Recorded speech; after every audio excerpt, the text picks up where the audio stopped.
Hi అందరికీ. ముందు వీడియోలో నేను మటన్ బిర్యానీకి కావాల్సిన మ్యారినేషన్ వీడియో చేసినాను కదా.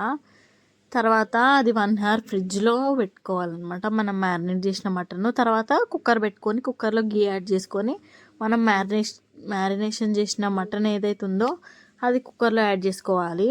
మంచిగా కుక్ చేసుకోవాలి. ఇది పక్కన కుక్ అవుతున్నప్పుడు వేరే గిన్నెలో వాటర్ యాడ్ చేసుకోవాలి. ఇది రైస్ కుక్ చేసుకోవడం కోసము. హోల్ గరం మసాలా, ఇంకా లెమన్, కొత్తిమీర, కరివేపాకు కాదు పుదీనా, ఇంకా గీ యాడ్ చేసుకోవాలి. సాల్ట్ కూడా యాడ్ చేసుకొని మంచిగా బాయిల్ అవ్వనివ్వాలి. తర్వాత చూడండి మటన్ మధ్య మధ్యలో కలుపుకోవాలన్నమాట. పచ్చివాసన పోయేంత వరకు ఇట్లనే కలుపుకుంటూ ఉండాలి.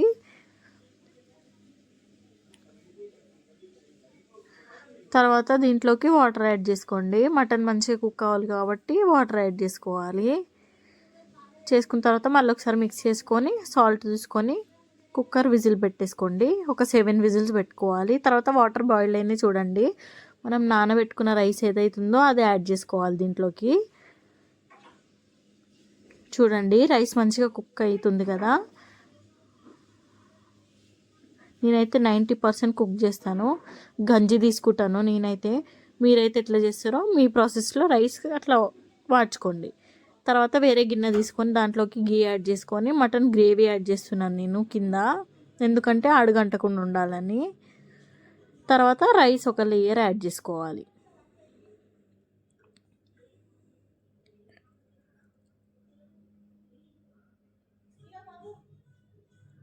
ఒక లేయర్ యాడ్ చేసిన తర్వాత ఇప్పుడు మటన్ ఏదైతుందో మనం కుక్ చేసుకుంది అది యాడ్ చేసుకోవాలి పైన.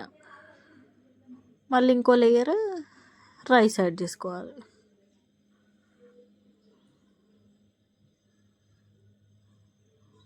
ఇప్పుడు మొత్తం ఇంకా రైస్ యాడ్ చేసుకోవాలి. తర్వాత ఫ్రైడ్ ఆనియన్స్ యాడ్ చేసుకోవాలి. కొత్తిమీర ఇంకా పుదీనా యాడ్ చేసుకోవాలి. గీ కూడా యాడ్ చేసుకోవాలి.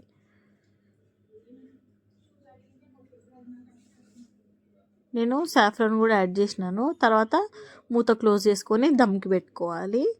ఒక 20 మినిట్స్ దమ్కి పెట్టుకున్నా నేను. తర్వాత ఓపెన్ చేసి చూస్తే మస్తు బాగా వస్తుంది. చూడండి పుల్లలుగా వచ్చింది రైస్ కూడా. Thank you for watching. Please subscribe to my channel.